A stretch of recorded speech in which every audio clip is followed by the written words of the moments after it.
Short stories about revenge. An introduction. Betrayal is perhaps the worst kind of human humiliation. Trust is given, words exchanged of steadfast support, and suddenly, for unfathomable reasons of family, loyalty, love, or greater gain elsewhere, you are cast aside. It's difficult to justify and painful to receive. It can bruise lives and is often the cause of a need, a want, a desire for revenge. And by some measure, this is not like for like or tit for tat. This is exacted at a much higher cost. They say revenge is a dish best served cold. Our classic authors, who range from Edgar Allan Poe and Alexander Pushkin to Susan Glaspell and Paul Laurence Dunbar, serve it up in many a manner, in many a style, but always with relish. Bernice Bobs Her Hair by F Scott Fitzgerald. 1.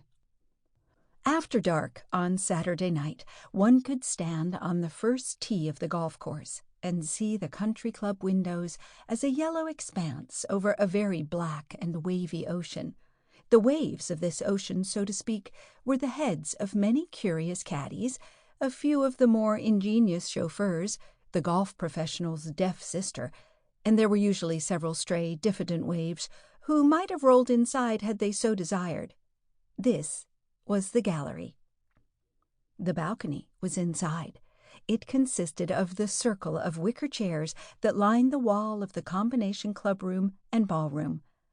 At these Saturday night dances, it was largely feminine, a great babble of middle-aged ladies with sharp eyes and icy hearts behind lorgnettes and large bosoms. The main function of the balcony was critical. It occasionally showed grudging admiration, but never approval, for it is well known among ladies over 35 that when the younger set dance in the summertime, it is with the very worst intentions in the world, and if they are not bombarded with stony eyes, stray couples will dance weird, barbaric interludes in the corners, and the more popular, more dangerous girls will sometimes be kissed in the parked limousines of unsuspecting dowagers. But, after all, this critical circle is not close enough to the stage to see the actors' faces and catch the subtler byplay. It can only frown and lean, ask questions, and make satisfactory deductions from its set of postulates, such as the one which states that every young man with a large income leads the life of a hunted partridge. It never really appreciates the drama of the shifting, semi-cruel world of adolescence. No, boxes, orchestra circle, principals, and chorus be represented by the medley of faces and voices that sway to the plaintive African rhythm of Dyer's dance orchestra. From 16-year-old Otis Ormond, who has 2 more years at Hill School, to G. Reese Stoddard, over whose bureau at home hangs a Harvard law diploma, from little Madeline Hogue, whose hair still feels strange and uncomfortable on top of her head, to Bessie McCrae, who has been the life of the party a little too long, more than 10 years.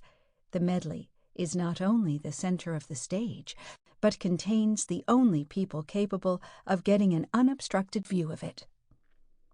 With a flourish and a bang, the music stops.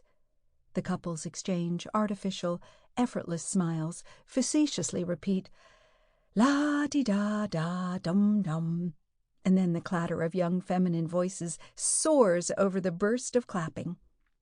A few disappointed stags, caught in mid-floor as they had been about to cut in, subsided listlessly back to the walls because this was not like the riotous Christmas dances.